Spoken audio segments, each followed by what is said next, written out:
Indian national interest, and Andhra Pradesh, which is having 43 MPs, 42 MPs, and Tamil Nadu 39 plus 1 Pondicherry, 40 MPs.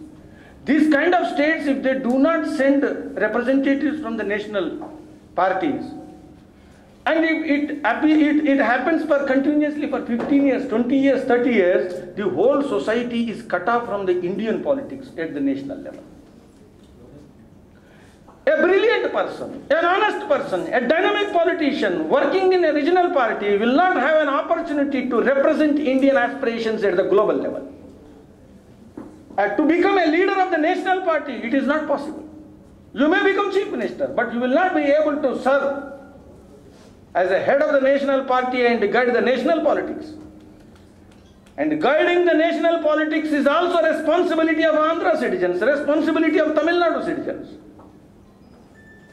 So, national party gaining a meaningful place and effective place in the regional politics is also very important. You cannot have this kind of situation if you want to have a dynamic India at the global level.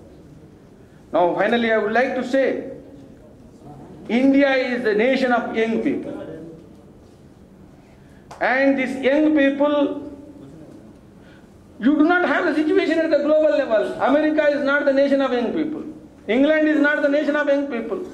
Belgium and Finland, Sweden, these nations are not the nations of young people. India and China, these are the nations of young people. So in coming days, if you want to lead the world, then the young nations have to lead. So India has a responsibility, India has accountability, and India has a challenge. So the 1947 ambition cannot be the ambition of 2012. In a restructured world and in a changed world and in a changed situation, Indian people have a different ambitions and different aspirations to lead the world, to have a place in the world in a different way.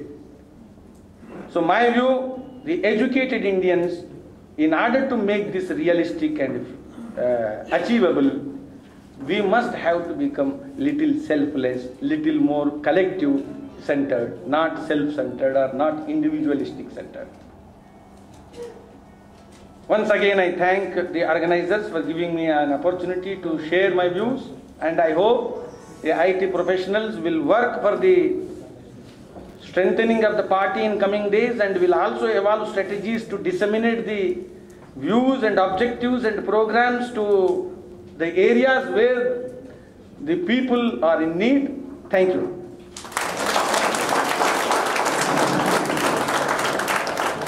Thanks, Muralidhar Rao Garu. It was great hearing to you. Now I request Shri G. Kishan Reddy to address the gathering touching upon how BJP is going in strength in Andhra Pradesh.